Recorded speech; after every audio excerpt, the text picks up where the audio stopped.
where one of the best players in the National Basketball Association has tested positive for the coronavirus. Of course, I'm talking about Russell Westbrook.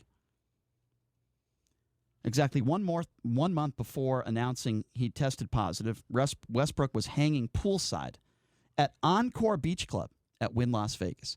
I've said it time and time again during this outbreak that I didn't think the casino should be open. I certainly didn't think the pools should be open.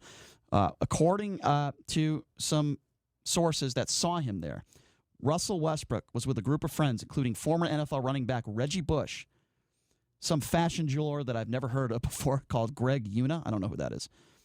Some bodybuilder named Mike Rashid and Valerie Gudo, and Wynn Club host Shaun White. They were all hanging out at this outdoor day club, and this dates all the way back to June 13th.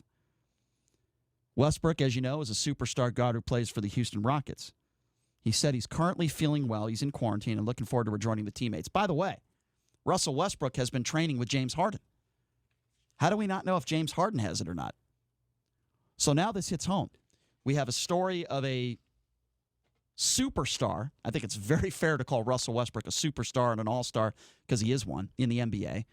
A guy that is trying to bring an NBA championship to the Houston Rockets, which I don't think is going to happen. But if it does, Westbrook would be a big part of it. He's in the bubble, and he just tests positive. And we are – now, listen, I don't know for sure if he got it at the pool in Las Vegas. I have no idea. But I think one could say that it's certainly a possibility that him partying in Las Vegas didn't help. And some of these athletes think they're immune, for lack of a better term. They think they're immune.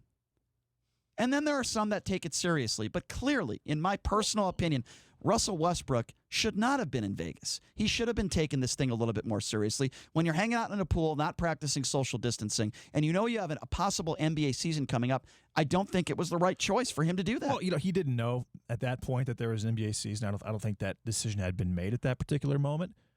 That being said, a lot of these NBA players, guys like Shaun White, a lot of these guys, I mean, if you're under 70 years old and you don't have comorbidities, and James Harden actually does, he has asthma, so that's kind of an interesting thing.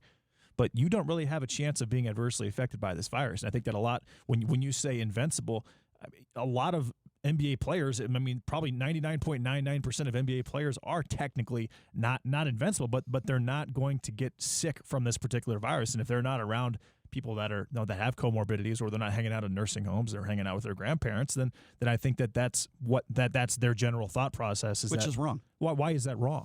Here's why it's wrong. If you're avoiding people that could get sick from this virus and could die.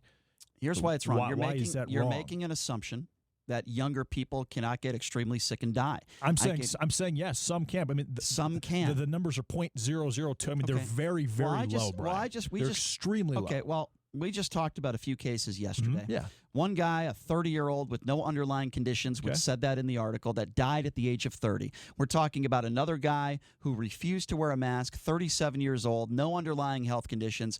All of a sudden, he contracts the virus, he has trouble breathing, and he dies on July 4th. Right, Brian. But there's 3.9 million, so you think it's okay? Over 3.5 million cases of this in the United States. So what are you saying? Young people shouldn't practice social distancing? I'm just saying. What's the point? The chance of dying or getting very, very sick from this virus, if you're young and you don't have any comorbidities, is very low. The chance of being young and contracting. You're talking about 2 cases. Well, then, Brian, why are there only 14 deaths? You're not letting me finish my sentence. From age 5 to 15. You're not letting me sentence.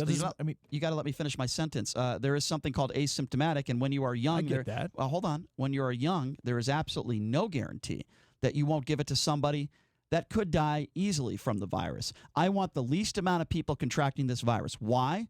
Not even because, young people, they're fine, they'll be okay, and we got to take a break. Why? Because I don't want them giving it to other people, and I'm afraid of that. I don't want them giving it to my parents. I don't want them giving it to parents, grandparents, older people. Right, and that's what I said. I said if they're not around them and they're wearing masks in public, then that shouldn't be a problem. You know why it's a problem? Because people are stupid and they're not responsible. That's why it's a problem.